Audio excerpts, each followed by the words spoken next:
Finally, we have been discussed this topic in few videos. This is the last video of this topic. Today, we study about the polyhalogen compound. आपण याआधी halogen derivative या टॉपिकचे काही video पाहिलेले आहेत आणि आत्ताचा हा video हा या टॉपिकचा शेवटचा व्हिडिओ आहे आणि यामध्ये आपण पॉलीहॅलोजन कंपाउंडबद्दल बघतोय. Polyhalogen compounds are those organic compounds which have multiple halogens, that is, two or more halogens. It could be the similar ones or it could be the different ones. Polyhalogen compound म्हणजे असे organic compound की ज्याच्यामध्ये दोन किंवा त्यापेक्षा जास्त halogen असतील. मग ते हॅलोजन सेम असू शकतात, ते हॅलोजन डिफरंटही असू शकतात.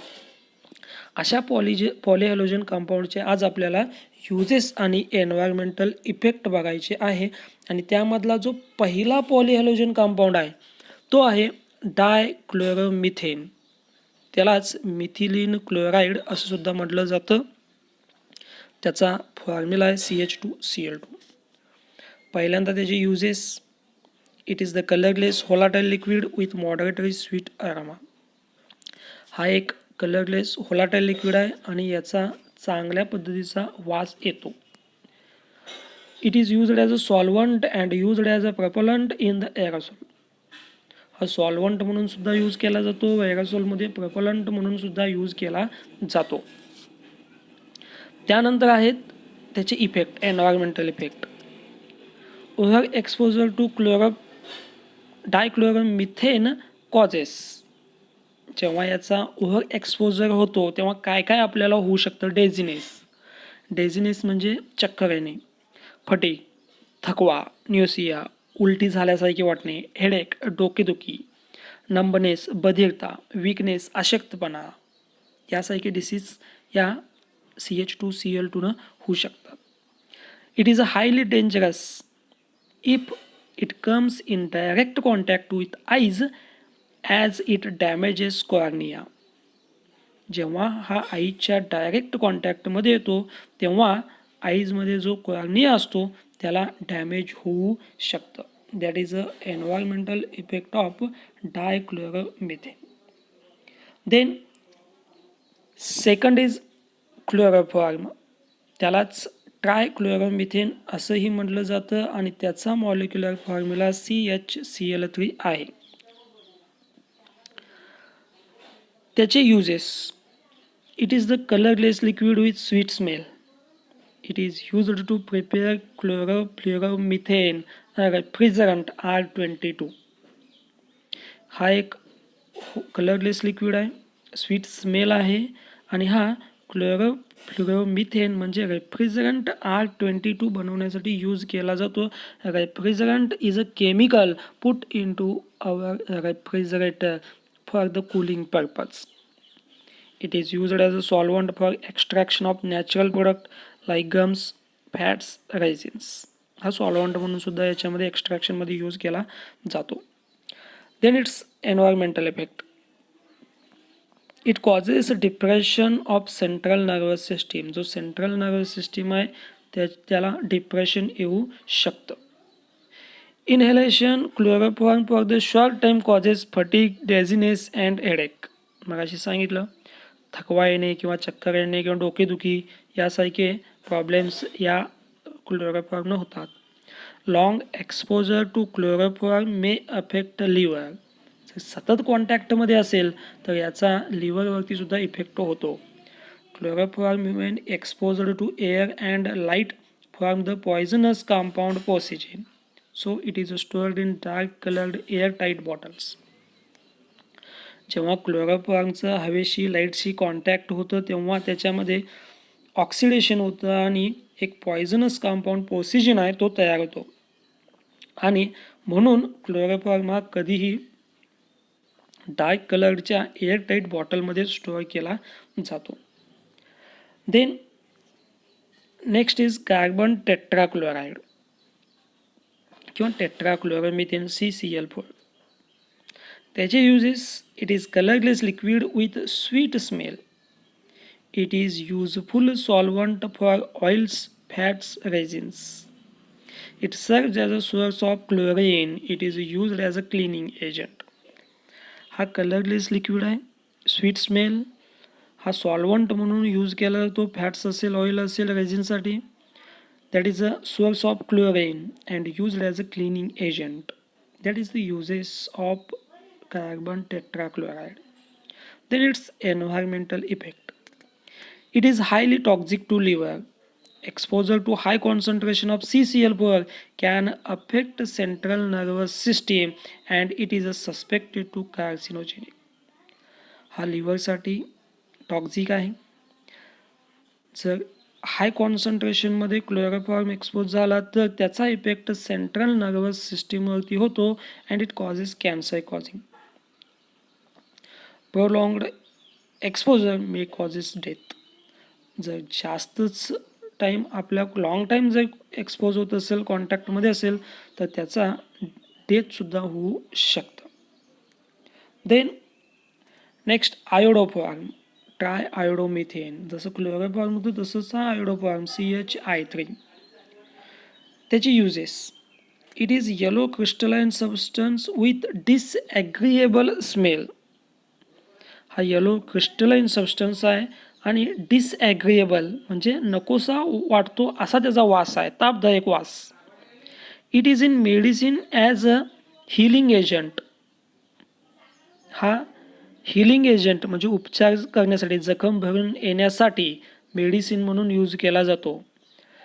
And antiseptic in dressing of wounds. However its use is limited.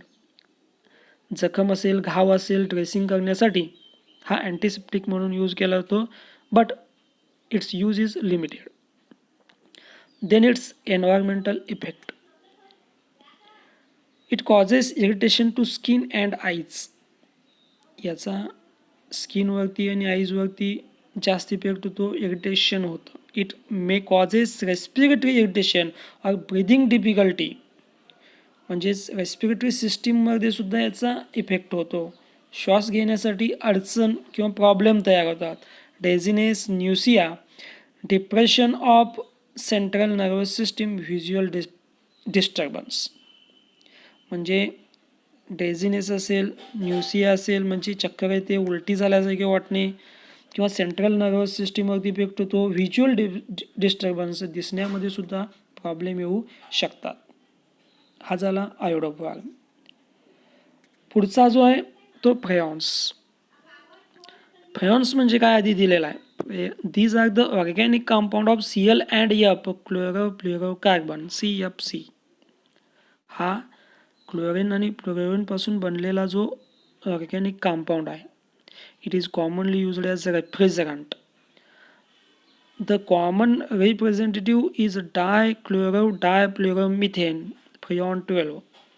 Others are difluoromethane R22 and trichlorofluoromethane R11. These are the other examples of freons.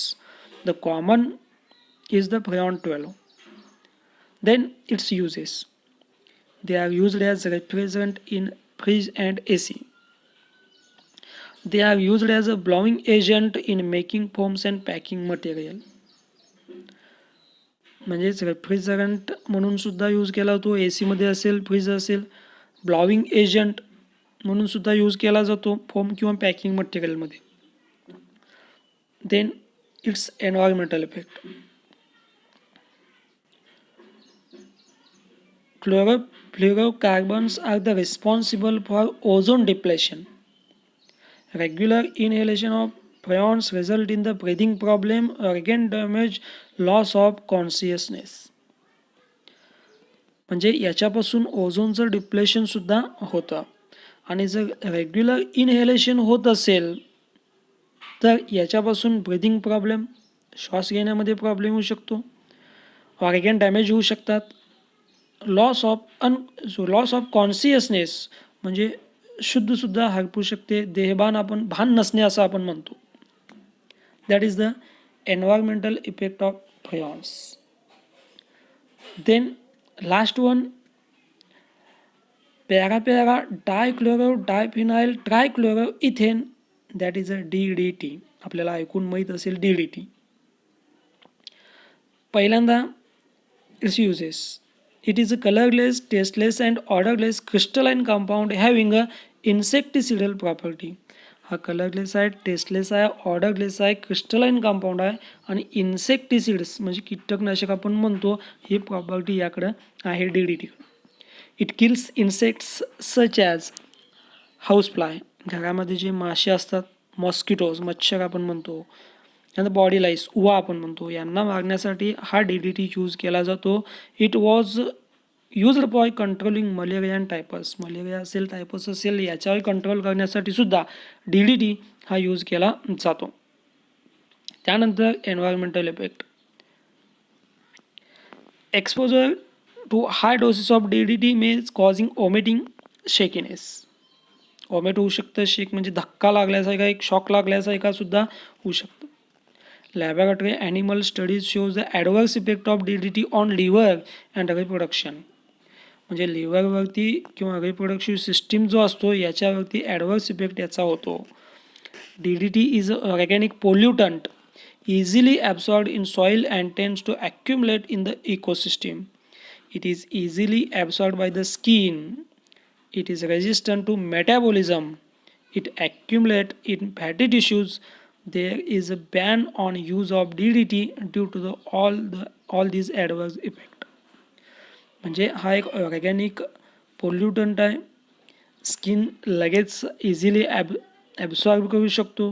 मेटॅबॉलिझम म्हणजे आपलं जे काय अन्न किंवा फूड असेल, अन्न खातो त्याचं जे काय फायनलाइज्ड कन्व्हर्जन असेल यामध्ये या DDT किंवा याच्यामध्ये DDTचा ॲडवर्स इफेक्ट हा जास्त होतो. फॅटी टिश्यूजमध्ये ॲक्युमुलेट होतात. मग अशा ॲडवर्स इफेक्टमुळे DDTच्या यूजवरती बॅन केलेला आहे. And lastly this is the structure of DDT.